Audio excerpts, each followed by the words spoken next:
mendengar seseorang berkata gerah banget nih, sepertinya akan hujan. Anggapan ketika suhu udara terasa panas dan gerah berarti akan turun hujan dapat dikatakan benar loh. Sebenarnya apa yang menyebabkan suhu udara permukaan terasa panas dan gerah sebelum turun hujan? Bersama saya Hasalika Nurjana, simak ulasan berikut ini.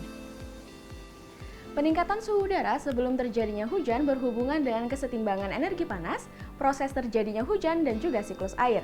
Ada 3 tahapan utama dalam siklus air, yaitu evaporasi, kondensasi, dan presipitasi. Evaporasi adalah proses penguapan air yang berasal dari laut, sungai, danau, dan sumber atau badan air lainnya menjadi gas.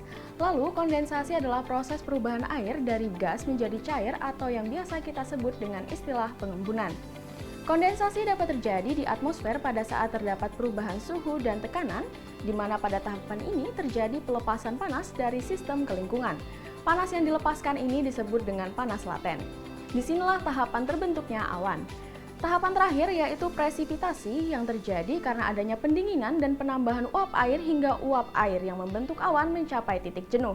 Semakin banyak uap air yang tersimpan di atmosfer, maka semakin banyak pula uap air yang ditampung di dalam awan.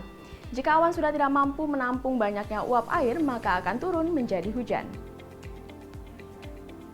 Lalu apa hubungan antara suhu udara meningkat sebelum hujan dengan tahapan-tahapan tersebut?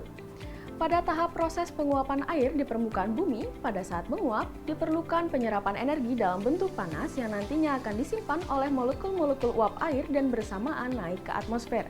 Saat udara panas bertemu dengan udara dingin di ketinggian tertentu, molekul-molekul uap air akan membentuk awan yang tebal. Awan tebal yang terbentuk dapat tetap berada di ketinggian tertentu di atmosfer karena angin dan kestabilan tekanan udara. Saat tahapan kondensasi, di mana terjadi perubahan energi panas menjadi air, molekul uap air yang berupa gas tadi harus mengeluarkan energi panas yang tersimpan.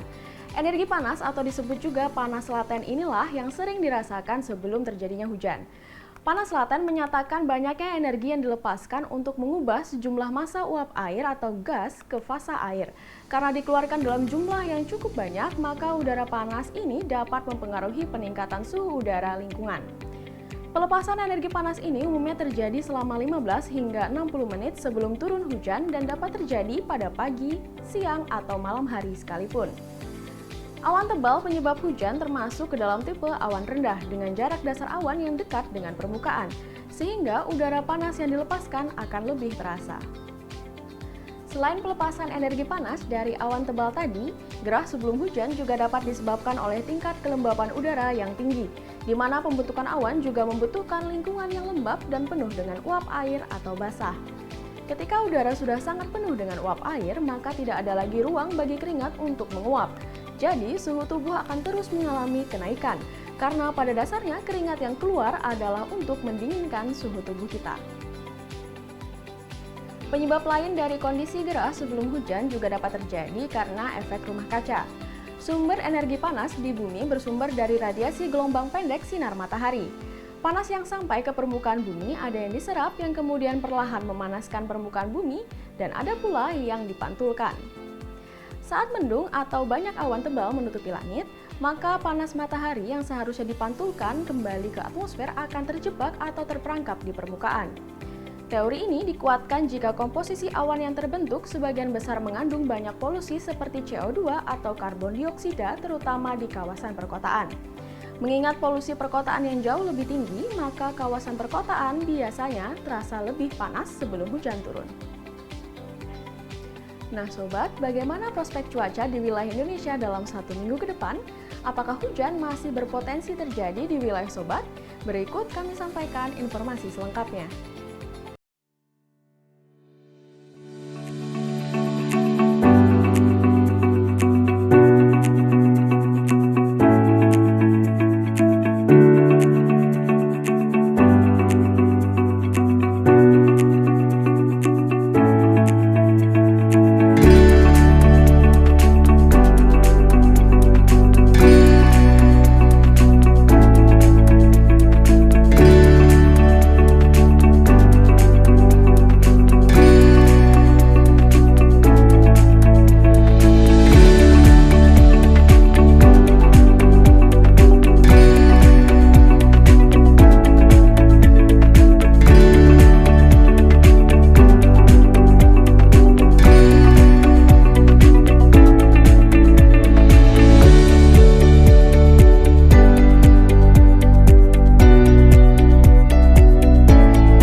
sekitar 16% wilayah Indonesia yang masuk musim kemarau.